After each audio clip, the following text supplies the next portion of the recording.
नमस्कार दर्शकों, स्वागत है आपका एक बार फिर बंधन समाचार में ऋचा वर्मा के साथ। आइए आपको दिखाते हैं जिला बिजनौर की इस वक्त की बड़ी खबर हमारे संवाददाता तुषार वर्मा की खास रिपोर्ट के साथ। बिजनौर पहुंचे यूपी कैबिनेट मंत्री ओपी राजभर ने बिहार इलेक्शन कमीशन मतदाता सर्वे, वक्फ बिल अधिनियम, मदरसा बोर्ड और उनके 2027 में एनडीए के साथ रहने के साथ विपक्ष पर हमला बोला। आपको बता दें, ओपी राजभर आज बिजनौर में भाजपा प्रदेश महामंत्री संगठन धर्मपाल सिंह की माता को श्रद्धांजलि अर्पित करने नगीना के गांव हुरनंगला पहुंचे थे, जहां श्रद्धांजलि अर्पित करने के बाद ओपी राजभर ने बिजनौर गेस्ट हाउस पहुंचकर अपने विभागीय अधिकारियों के संग समीक्षा बैठक की। उन्होंने कहा कि बिहार में विपक्ष उन लोगों का वोट डलवाना चाहता है जिनकी मृत्यु हो चुकी है। हम लगातार बैठकें कर रहे हैं, जल्दी मदरसा बोर्ड भी बनने वाला है जहाँ हर भाषा पढ़ाई जाएगी। कांवड़ यात्रा को लेकर राजभर ने कहा कि जो भी हिंसा फैलाता है उसके लिए कानून है और इस प्रदेश में कानून का राज है। देखिए, हम लोग धर्म सिंह सैनी जी की माता जी का देहांत हुआ, तो उसी में उनके यहाँ दुआ करने के लिए हम लोग आए। तो ये हुआ कि पूरा सर्किट हाउस भी चला गया। बिहार में चुनाव की इलेक्शन कमीशन की एक्टिविटी चल रही है, वो वेरिफिकेशन को लेके उस पर बड़ा अलग अलग तरह की राय है लोगों की। सत्ता पक्ष कह रहा है कि ठीक है, विपक्ष कह रहा है कि ये देखिए, सत्ता पक्ष का कहना है कि जो मतदाता सूची में जो मृतक हैं उनका नाम ना निकाला जाए। अब उनसे वोट दिलवाना चाहते हैं वो लोग। सरकार चाहती है कि जो 18 साल की उम्र पूरा कर लिए हैं उनका भी वोटर लिस्ट में नाम आ जाए। जो मतदाता सूची में भैया नहीं है, मतलब वो प्रदेश में है नहीं, वो छोड़ के चले गए हैं, उनके नाम निकाल लिए जाए। तो सरकार क्या बुरा कर रही है? सरकार थोड़ा करे, चुनाव आयोग कर रहा है। नहीं, बेसिक चीज़ आधार कार्ड और वोटर कार्ड को भी इलेक्शन कमीशन ने नहीं। अच्छा, ये बताइए कि हाई कोर्ट ने कहा ना कि उसको ऐड कर लिया जाए, कहा ना, तो कर लिया। अच्छा, एक सवाल और था आपके मंत्रालय से ही है। इमरान मसूद यहाँ आए थे अभी कुछ दिन पहले, वो कह रहे थे कि वक्फ बिल अगर पास हो भी जाता है तो हमारी सरकार आने पे वो 1 घंटे में उसको ख़त्म कर देंगे। आपका विभाग है तो ये देखिए, मुसलमानों के दुश्मन मुसलमान हैं। वक्फ बोर्ड की संपत्ति मतलब अल्लाह की संपत्ति है ना। अल्लाह की संपत्ति को बेच करके उसकी रकम खाने वाले लोग, वक्फ बोर्ड की संपत्ति को लूटने वाले लोग, ये लोगों को बुरा लग रहा है। क्योंकि पिछली सरकारें जो कांग्रेस सपा बसपा की रही हैं उसमें अरबों की संपत्ति का लाखों में बेच करके लोगों ने कहीं माल बना लिया है तो कहीं दुकानें खुलवा लिया है। और आज के तारीख में उस ज़मीन वहाँ माल बने हुए जो है किराया जो वो लोग लेते हैं, वक्फ बोर्ड को किराया मिल रहा है 100 रुपया, वो ले रहे हैं 1 लाख रुपया। ऐसे लोगों को बुरा लग रहा है। नियमावली में संशोधन क्या है, पहले उसको पढ़ें।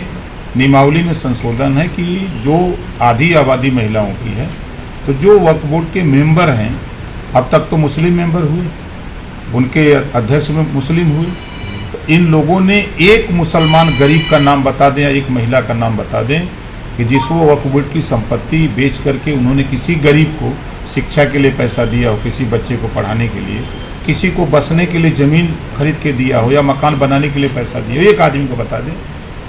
जो नया संशोधन बिल आया है उसमें स्पष्ट है कि जो मेंबर उसमें 2 महिलाओं को ऐड किया गया है कि 2 महिलाएं भी उसमें मेंबर होंगी। अल्पसंख्यक में सिख, ईसाई, जैन, फारसी हैं, बौद्ध हैं, तो उनको भी 2 मेंबर रखने का ये व्यवस्था है। का बुरा है?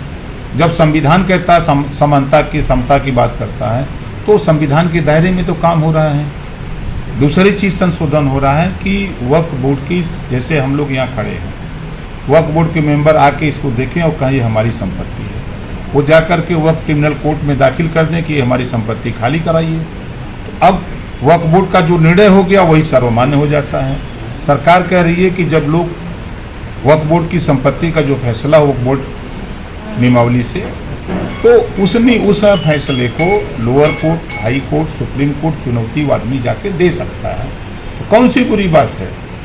बुरा उनको लग रहा है जो मुसलमानों का हक लूट रहे हैं। 1000 करोड़ रुपया सरकार वर्तमान में मुसलमानों के बच्चों को पढ़ाने के लिए पैसा दे रही है, अध्यापकों को तनख्वाह दे रही है, बाबू को तनख्वाह दे रही है, चपरासी को तनख्वाह दे रही है। लंबे समय से व्यवस्था, ही कोई मेरी सरकार नहीं कर रही है, ये लंबे समय से व्यवस्था है। लेकिन आप सोचिए मदरसे वाले क्या कर रहे हैं। आप खुद जरा पता करिए, जिन लोगों ने मदरसा खोला है और मदरसा के मैनेजर और प्रिंसिपल, अगर उनके घर 4 बेटियां हैं तो पहले वो लड़कियों को नियुक्ति करते हैं, डिग्री देकर फिर बेटियों की शादी करते हैं। इसी नाते खोले हो मदरसा। अरे एक अच्छी शिक्षा व्यवस्था के लिए जैसे UP board, CBSE board, ISC board बना है, उसी तरह मदरसा बोर्ड को क्यों नहीं ले आते हो। हम संशोधन करने जा रहे हैं, बैठकें हो रही हैं, हम वो संशोधन करने जा रहे हैं। देखिए, चाहे यूपी बोर्ड हो, सीबीएसई बोर्ड हो, चाहे आईएससी बोर्ड, कहीं मनाही नहीं है कि आप उर्दू, फारसी, अरबिया मत पढ़ो, कहीं रोक नहीं है। उसी तरह अब यहाँ अनिवार्यता हो कि आपको हिंदी, गणित, मैथ पढ़ना अनिवार्य होगा। ये कानून हम लेके आ रहे हैं और यूपी बोर्ड की तरह, सीबीएसई बोर्ड की तरह मदरसा बोर्ड का भी चयन होगा। सारे नियम एक बराबर होंगे। आपने कोई ऐसी संपत्ति चिन्हित की है इस प्रदेश में कि जिन पे मतलब किराया कम हो या कब्जा किया गया हो या खाली कराने की प्रक्रिया? अब हम बोलने लगेंगे तो सपा वाले चिल्लाने लगेंगे। नहीं, हम अब इस समय नहीं बोलेंगे। ऐसी हजारों संपत्तियां, अभी कहाँ घबरा रहे हैं। अब तो हो गया ना कि जो वक्फ बोर्ड की संपत्ति है आप शो करिए, आइए ऑनलाइन, एक पोर्टल बना है, उस पर आपको अपलोड करना है, अब करें।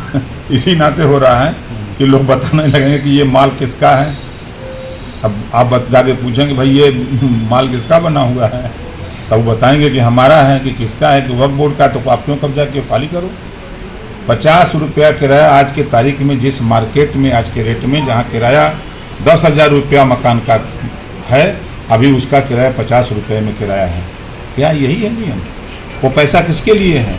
गरीब मुसलमानों के लिए है, उनके बच्चों के लिए, शिक्षा के लिए, स्वास्थ्य के लिए, रोजगार के लिए, घर बनाने के लिए। ये बेच बेच के मजा ले रहे हैं भैया। 2027 में चुनाव होंगे स्टेट में, प्रदेश में। अभी से आपके ऊपर निगाह रखी जा रही है हर तरफ से कि 27 में आप कहाँ जाने वाले हैं? कहाँ जाने वाले हैं? एनडीए में हैं, एनडीए में हैं। देखिए एक बात बता दें, जो सपना सपा, कांग्रेस, बसपा के लोग देख रहे हैं, उनका सपना साकार नहीं होगा, इस नाते साकार नहीं होगा। हम तो बार बार कहते हैं कि देखो, 4 बार समाजवादी पार्टी की सरकार, 4 बार बहुजन समाज पार्टी की सरकार, 60 साल लगातार कांग्रेस की सरकार मुसलमान भाइयों ने बनाया। ये तीनों लोग मिलकर के ऐलान करें, जैसे समाजवादी पार्टी वो साइकिल चलाते हैं, और पीछे मुसलमान बैठता है, उसका चूता दर्द कर रहा है। 4 बार हो गया ना, लंबा समय हो गया। तो एक बार समाजवादी पार्टी के लोग पीछे कैरियर पर बैठे हैं। तो ये थी इस वक्त की बड़ी खबर, और ऐसे ही ताज़ा खबरों से जुड़े रहने के लिए हमारे चैनल को सब्सक्राइब करें और देखते रहें बंधन समाचार।